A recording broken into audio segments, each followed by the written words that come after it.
Welcome to this BTV Right Now update. I'm John Luck. Obviously, as you can tell, this is my normal getup. This is the Halloween edition. Now, we'll get to Halloween in just a little bit, but first we want to update you on some of the top stories over the past few days.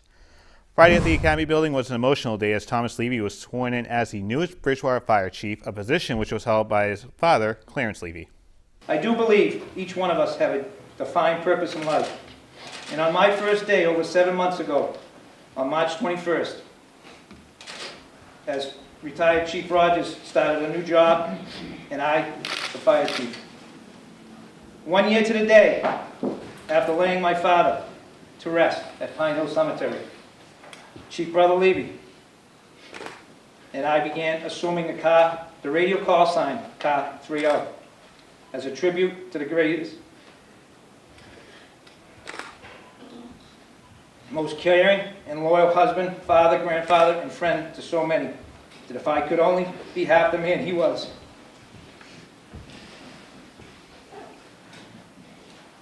I would have accomplished something special. We'll have more from the swearing-in ceremony on Bridgewater this week later on in the week on BTV, and the swearing-in ceremony is available to watch in full on btvaccess.com and will be aired on BTV throughout the week. The election day is about 1 week away, which means time is running out for early voting at the Academy building in the council chambers. If you vote early, you're voting early on everything from presidential races to other races and the 4 ballot questions as well. If you'd like to vote early at the Academy building, you can do so today through Wednesday from 8 a.m. to 4 p.m. Thursday features special hours of 8 a.m. to 8 p.m. and Friday is the final day of early voting, which can be done between 8 a.m. and 1 p.m.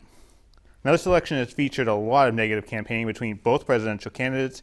And last week I had a chance to talk with Associate Professor of Communication Studies, Dr. Jason Edwards from Bridgewater State University, about the campaigning and who it could affect and whether it could turn off voters.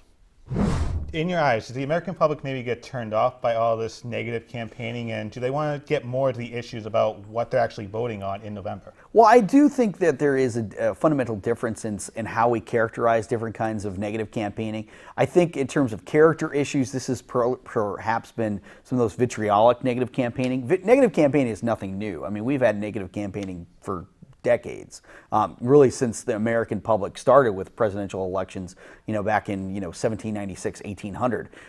It's just that over the last 2 presidential election cycles, scholars have found that we've actually had more negative statements made about candidates than positive, and that's the first time that's happened in the history of American politics. And I think the problem is that negative campaigning works. If they didn't work, we wouldn't do it. And so while we say that we want, and I think we would want to get more toward the issues, that those negative campaigns do work, and we continue to focus on them. And unfortunately, when you have 2 people who who have high unfavorability ratings and are kind of a race to the bottom, that negative campaigning is increased tenfold. And we'll have the full interview coming up later on in the week on BTV Right Now, as we'll preview the ballot and the questions. Now, obviously, as you can see, it is Halloween, which means that people will be dressing up in costumes. However, candy comas will also be had by many. USA Today released its survey showing the favorite candy for each state, and the winner here in the Bay State, the ever so chewy treat Starburst. Well, in Rhode Island and Connecticut, they got the right answer, naming Reese's as their favorite candy.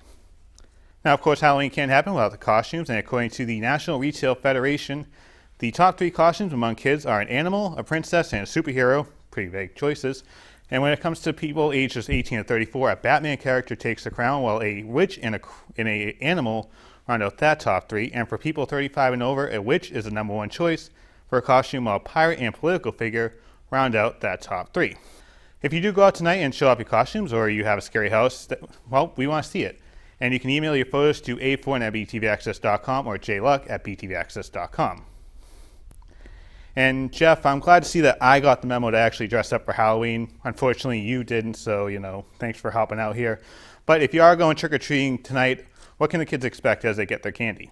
Well, thank you, John. Happy Halloween to all of you out there. If you're heading out next couple of hours, we do have clear skies ahead. We'll start in the upper 40s, and as you head home from those costume parties, we'll be dipping down into the 30s. It's going to be kind of a cool night tonight under that dome of high pressure, which is spanned across the northeast. We do have a warm front moving through the Ohio Valley, and that will eventually be bringing some warmer weather to our region by the time we get to the middle of the week. But as we take a look at the radar on this Monday afternoon, not much going on. A few showers across the northern tier of states, and they will stay put at least for the next couple of days. So as we look at your week ahead, first look at the forecast there. That's a front that will be moving through here on Thursday. So it's warm on Wednesday into early Thursday, and some storms move through here on Thursday afternoon. So Tuesday will be your transition day. Temperatures mainly in the mid-50s. We warm on Wednesday to about 65 for the high and may touch 70 by Thursday before some showers come in, bringing some much colder air in here by the end of the week.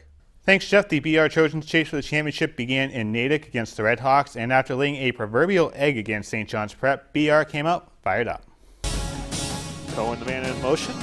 Play action. Sullivan looking downfield, opening up the receiving game. This one's caught inside the 25, down at the 23-yard line by Well, there you go, Brian. Bryce Cohen. And off Knoll. And Knoll going for the end zone, and Sean Knoll kicks off the postseason with a 13-yard touchdown run. Far side of your screen. Pitch to Grave once again. Darts through the middle of the field, past the 30, around the 20, inside the red zone, and heads to the house for a touchdown. Devontae Graves, a 44-yard run. Graves darting the eye. And off up the middle. Bryce Shaw is going to the end zone for the touchdown. This running attack certainly doing its job tonight. NBR takes on Wellesley in the second round. Now the Trojans have not advanced past the second round since the new playoff format began a few years ago. Well, do you remember the year 2011? The Bruins just won the Stanley Cup. The Red Sox just blew a big lead in the AL East. Will and Kate got married, and Michael left the office. Now, a couple of those moments I had to look up, but 2011 was also the last time the Bridgewater Badgers Division VI midget team actually lost a game. The team is on a 51-game winning streak, and the team has given up a grand total of 6 points this year. And they will take on Marshfield, which were the last team to beat the Badgers back in 2011, so good luck to Coach Bob Fries and the Badgers. And finally, Bridgewater State had a bye this past weekend, so the Bears will take on Framingham State, and with a win, BSU can clinch the regular season MASCAC championship and push their winning streak to 7. Thanks for watching this BTV Right Now update. I'm John Luck.